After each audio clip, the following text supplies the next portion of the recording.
The select attribute is how we create a drop-down menu. Now we see drop-down menus everywhere, but we haven't learned about them yet. It's quite simple.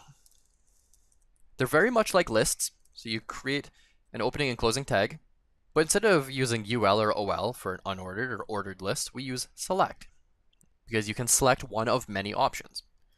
And inside of it takes an option element. That option can have a value.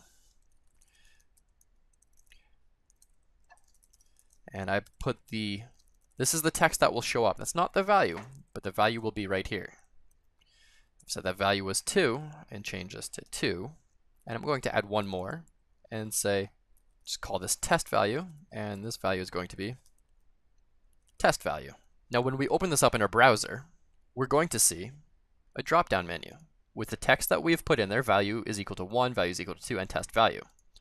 Now when we select something, it's not going to change at all. Nothing's going to happen. Even if we have a form around it, nothing's going to happen. We need to create a submit button. Type is equal to submit, and the text will just be submit. And now our select element needs a name, so we can see if it actually works when we submit the form. Name is equal to selected, it could be anything. Now I've refreshed the page, and when I select test value, or value 2, or value 1, and click submit, submit value 2, our URL says code.html selected is equal to 2. That was the value of number 2. Let's see what happens when we select test value. Test value shows up. And that's because that matches not only here, but it matches the value in here. So remember, this inside area, that's what's going to be visible. That's the text that is seen. But that is not the value that the form is going to submit. The form is going to submit the value in here. Now, let's disable one of these. Disabled is equal to disabled. And you know what, let's just call this value 3 to stay on track with the first two there. Refresh the page. And now I can no longer select value is equal to 3. So we can disable these options. Now there's one more thing. If we wanted to say someone can select multiples, we add the multiple attribute to our select element. And now someone can select multiple values. Now the ways that they select multiple values is they click one value and hold Command or Control while clicking the other ones. They can toggle them on or off. Now if they selected all 3, hit submit, our URL is going to look a little bit strange now because it says selected is equal to 1. Well, we did select the first value, selected is equal to 2, we did select the second value, and selected is equal to test value. That was the fourth one.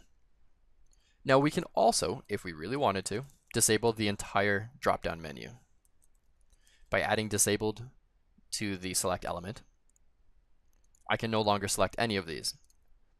And to make this more clear, let's get rid of the multiple attribute. I can't even select the drop-down menu anymore. And there is just one more attribute that I want to show you. And what I'm going to do here is fix this up so that we know what we're looking at. Just make it a little easier. I'm going to add value 4, so we have value 1, 2, 3, and 4. But this one is going to be selected by default. For this, we write selected is equal to selected with quotations around it. And when I refresh the page, value 4 is automatically selected. Instead of the first one being selected like it was before, value 4 is selected. And if we add one more value, we have value 5 here. Value 4 is still selected, even though there's an option before and after it. That is the select element. So your task for this video is to first create a new document. And then I want you to create a new form element, like what you saw in this video, where the form element was wrapped around the select and button elements. Then create a select element. That's our drop-down menu. Don't worry about adding a name, but inside of the select element, I want you to write 5 option elements.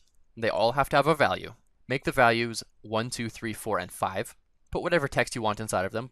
Possibly use 1, 2, 3, 4, and 5 as well to match the values of each option element. And then I want you to make option 1 disabled and make option 3 automatically selected. When you're done that, save and open the document and click on your new drop-down menu. You should notice that option 1 is automatically disabled. You cannot select it.